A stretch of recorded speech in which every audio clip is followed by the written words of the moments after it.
Hello, and welcome to Season 2 of Dagish America Presents. I am your host, Ben Harrell, and I'm so happy to have the opportunity to talk to you about the industry that I work in. In Season 1, we spent some time talking about fumigation in a really broad sense, and we covered all sorts of topics, including the main fumigants on the U.S. market, transportation and storage, the future of fumigation, and so many other topics. And we were joined by some of the leaders in our industry that helped us unpack a lot of the technical aspects of what it is that we do. If you haven't had a chance yet, please go back and give Season 1 a listen. I think you'll enjoy it.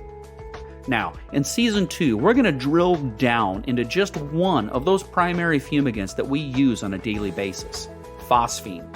We'll cover all sorts of topics related to the use of phosphine. We're going to talk about how it works, how to use it safely and effectively, how to plan and perform fumigations with phosphine, and so much more.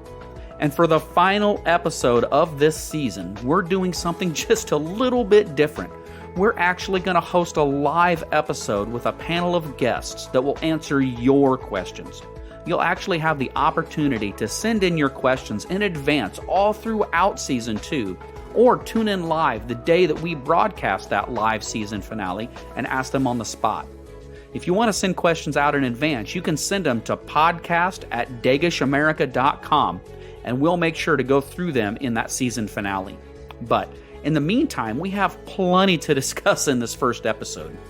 We'll be discussing the history of phosphine, how it works, and some of the various phosphine products that we have on the U.S. market. And I've invited Bartek Dranowski, Chief Operating Officer of Dagish America, to join me to help shed some light onto this particular fumigant. So please help me welcome Bartek to the podcast. Bartek, how you doing today? I'm doing very well, thank you, Ben. That's good. Glad I was able to pin you down and get you on one of our podcasts finally. Well, it's my pleasure. I've been looking forward to it. So thank you for including me in the episode. Good. So I think most people in the industry probably already know who you are, but in case there's anybody that's listening that doesn't know who you are, could you do us a favor and just tell us a little bit about yourself and your relationship to the industry? Yes, thank you, Ben. So I accidentally began my career with Dagish America at a Richmond, Virginia location while I was working there during the summers in the early 1990s while attending college. I was later offered a full-time position and started as a licensed applicator working mainly on structural and warehouse fumigations. The reason I say accidentally is because at that point I really didn't have any intention of going into the fumigation business. Sure. So as I became more involved, we also became more involved in other commodity fumigations. At that point we were mainly doing tobacco fumigations, and we diversified into other commodities. After being promoted to the Richmond Division Manager's position in 2007, we really increased our focus on the East Coast export bulk carrier vessel fumigation business. So prior to my current appointment as Chief Operating Officer, I also fulfilled the role of Director of Operations from 2013 to 2020, overseeing our locations in Virginia, North Carolina, Louisiana, Texas, and Oregon, and eventually our distribution and production facility located here in Virginia. Okay, so not only have you been in the industry for quite a while, but you've pretty much done about every job that can be done when it comes to fumigation then.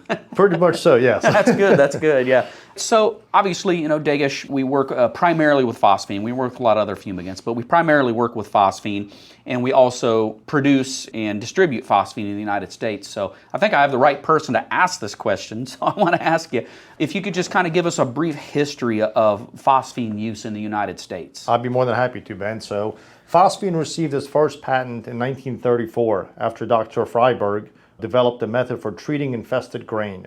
The new product was called Phostoxin, and it was classified as a new fumigant releasing hydrogen phosphide, or phosphine gas is what we commonly refer to it as. And it was further invented by Dr. L. Hutter, a Dagish laboratory director in 1951.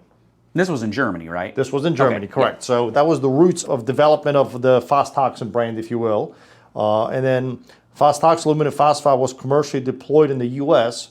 When Hollywood Termite and Pest Control was granted the product registration under the U.S. FIFRA Act on November 10th of 1958. So it's been around a long time. It has. It's been around for quite a few decades. Yeah. Then after Dagish's invention of magnesium phosphide formulation, registration for the Fumistrip and Fumicell product was granted by what is now the U.S. EPA. Also, in 1979, after 2 years of planning and construction, the newly incorporated Degish America begun production as the only U.S. manufacturer of aluminum phosphide at our facility in Virginia. So from the basic initial use patterns, the fumigant has evolved into an industry standard used for the protection of stored commodities, processed foods, borrowing, rodent control, fresh fruits and vegetables, cut flowers, and even some pre-shipment and quarantine treatments. Yeah, so phosphine is a very widely used fumigant. I would wager to say that phosphines probably has one of the widest use labels in the United States. It's so interesting in talking to people who are sort of on the periphery of the industry. When we talk about the amount of commodities that are fumigated with phosphine, they realize that pretty much everything they consume at some point was likely treated with a phosphine product. And that's why phosphine is such an important molecule in the United States, because it has such a broad use on its label. It is critical to the preservation of a widespread, accessible, and economically viable food chain. Yeah, it's very, very important.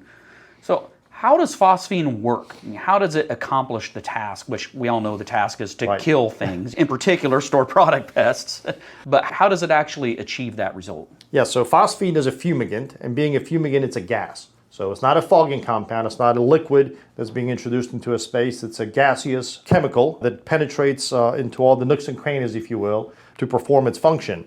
Phosphine's mode of action is based on its acute inhalation toxicity. So being a fumigant, it's a gas, and it's introduced into the space as a solid perhaps, or as a liquid, but the gaseous state of it is what controls the insects. And the fumigant affects the cellular transport of oxygen, or interferes with various cells' ability to process oxygen. So at the cellular level, it disrupts the flow of oxygen to the organism, if you will. So it suffocates them on a cellular level. More or less. Or it inhibits their cellular function that eliminates their ability to sustain life. Okay, yeah. So overexposure can lead to pulmonary edema also, and irreversible exposure may lead to death triggered by cellular level damage caused by oxidative stress or mitochondrial dysfunction. So as you pointed out, it's either suffocation or disruption of its processes at the mitochondrial level that prevent the cell from continuing its existence. Essentially, any organism with a respiratory function can be controlled by the proper use of phosphine. Right, so it works off of like a couple of different modes of action then. Correct. Okay, Correct. Yeah. We already talked about how long phosphine's been around. It's been used in the United States for decades at this point. What makes it still such a powerful fumigant of choice after all of those decades? So in my opinion, it's a couple of things. First and foremost is versatility, because it comes in various states, whether it's a pressed compound or a liquid gas compound, aluminum, magnesium based. But bottom line is its efficacy, ease of use, and cost.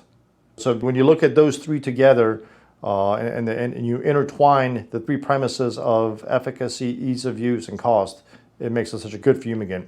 When used correctly, it is a very highly effective fumigant, eliminating all life stages of pest population. So getting into all the earlier life stages than just the adults, which are usually the ones that are visible during your monitoring program.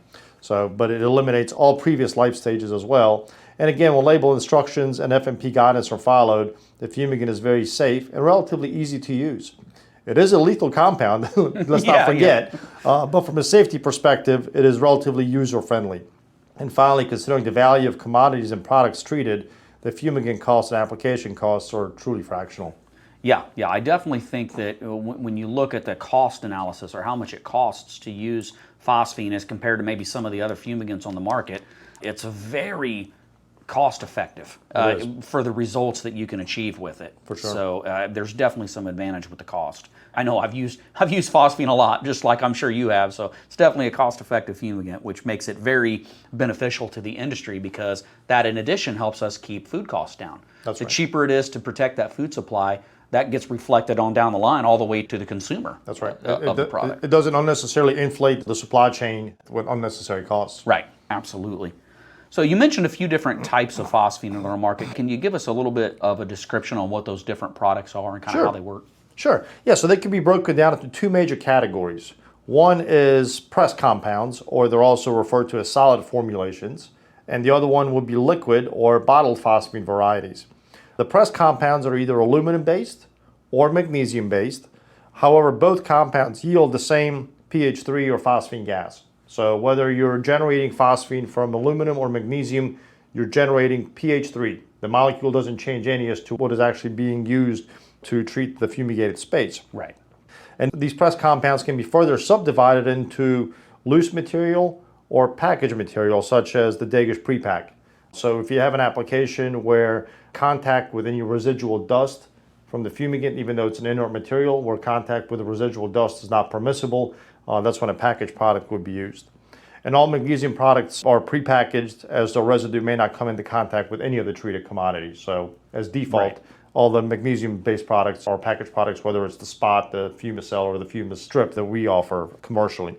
And liquid pH 3 can either be bottled as 100% or nearly 100% and delivered using specialized equipment which dilutes it to a more stable concentration, or as a 2% formulation which can be delivered directly from the cylinder into the fumigated space. So even though it's liquid under pressure, when it's introduced into the space, it is introduced in its gaseous formulation. Again, the exact same pH 3 molecule that is doing the actual fumigating, if you will. Right. So whether you generate it from a tablet, a pellet, a pre-pack, a plate, a cylinder, or a dilution piece of equipment, you're still utilizing pH 3 as The molecule is the molecule. the molecule is the regardless of molecule. the. That's correct. That's correct. Regardless of how you get to it, you're still using the same molecule as the fumigant.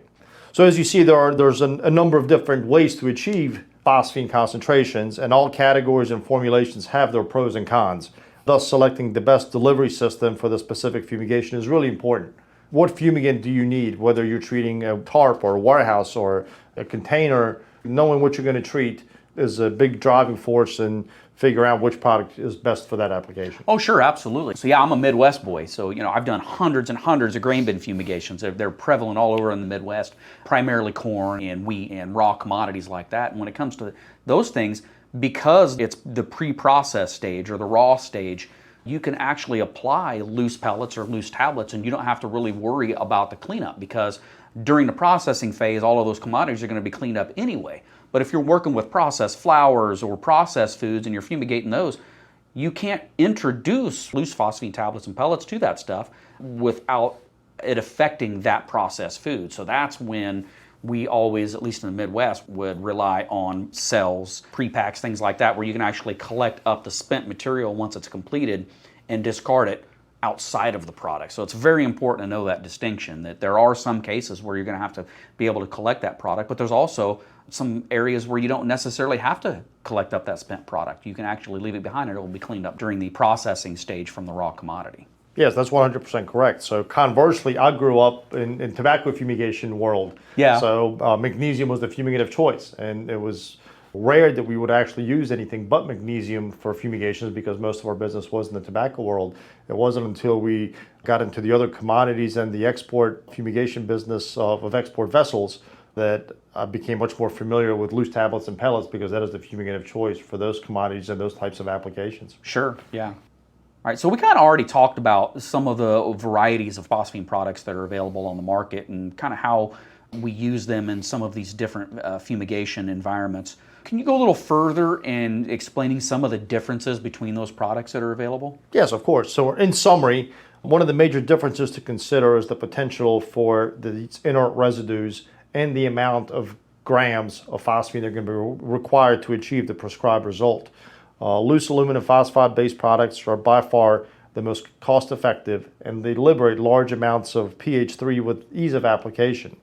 However, these are limited only to commodities where inert dust residue is still acceptable. Right, like the grain bins. Like the grain bins, exactly. Or ship holds or some other applications. Sure. So next, the packaged or magnesium products also liberate large amounts of pH 3, but deactivation disposal procedures must be considered because of the leftover packaged residue. And lastly, bottled pH 3 limits a concern for residue and disposal. Rather, at that point, logistics and cost become the primary focus, since these formulations are a little tougher to handle and they don't yield quite as large amounts of phosphine per cylinder or per application.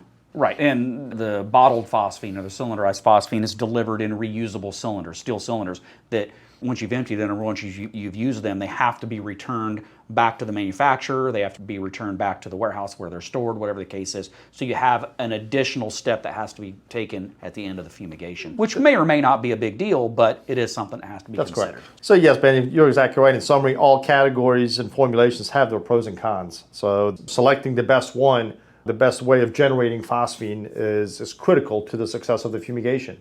So knowing the commodity that you're working with and knowing all of your different fumigant options is critical to making the right choice. Not having all your tools in the toolbox limits your portfolio of what you can do. Sure, yeah, and actually I think that's one of the biggest benefits to the phosphine molecule is you have this wide variety of types of fumigants to choose from that you can use in all these different kinds of applications. So I think it makes it stand apart, in my opinion, from well, literally all the rest of the fumigants that are on the market. Right, because all the other fumigants that's the way they come. For example, sulfonyl fluoride, it comes in a cylinder. There's no solid formulation. There's no loose tablet pellet formulation. Right. You're limited to that one, which is good. But at the same time, with phosphine having this many options, you really need to assess the pros and cons of each one to see which one is the one that's the right choice for the job. Yeah, it definitely gives it a little bit of an advantage, in my opinion. All right, so I only have one last question for you, and it's a question I ask everybody that I talk to for the podcast. What kind of advice would you give a new fumigator? So picture somebody fresh to the industry. They may not even have their applicator's license yet for fumigation. What kind of advice would you give that person about the safe use of phosphine? Well, first and foremost, while you're working on getting your license is watch and learn from the folks who have experience. So make sure you sort of pick a role model, if you will, and stick to them and poke their brain for as much information as you can possibly glean about how they do things, why they do things, more importantly. So that's critical while you're getting your license. And once you have your license and you're performing fumigations and they're under your license and your responsibility, and you want to make sure that they're done safely, probably one of the things that I find the most critical is I always assess each fumigation backwards, meaning think about how to safely aerate the structure and evacuate the fumigant. Because while the phosphine is contained to either its solid form in tablets or pellets or plates or its cylinder form, that's when it's the easiest to control. But once it's been converted to its gaseous state, you're at the mercy of physics, right, air currents, structures layout, commodity density, packaging material, etc. So before I introduce any fumigant, I always have a plan for removing it safely before I'll start any fumigation. So make sure you read the label, follow the lead of experienced fumigators, question things that don't feel right, and rely on industry leaders.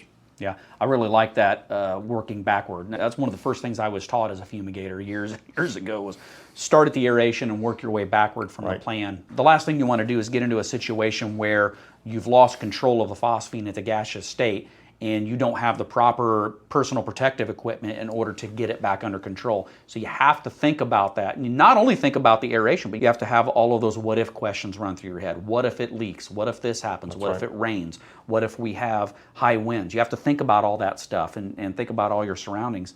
And that's where planning and preparation come in handy quite a bit. The F&P helps a lot with that, and experience and mentorship helps a lot with that too. No, that's exactly right. That's where the F&P really comes into play, is to address some of these unknowns.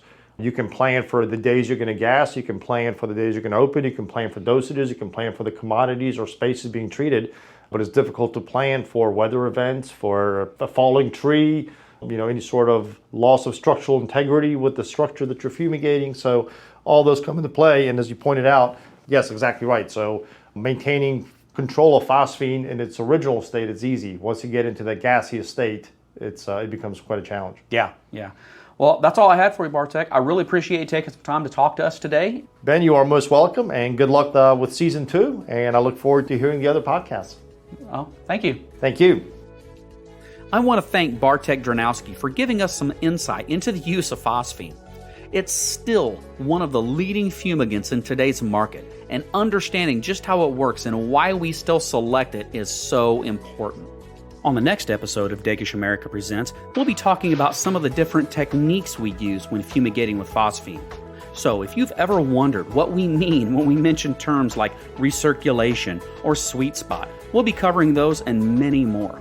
And remember, if you have a question you'd like for us to answer during our live season finale, please feel free to send it to us at podcast@dagishamerica.com. Or, if you prefer, we'll always be happy to answer your question right away. You can also find us at dagishamerica.com or on all of the main social media outlets. And so until next time, I'm Ben Harrell, and I hope you have a safe and terrific day.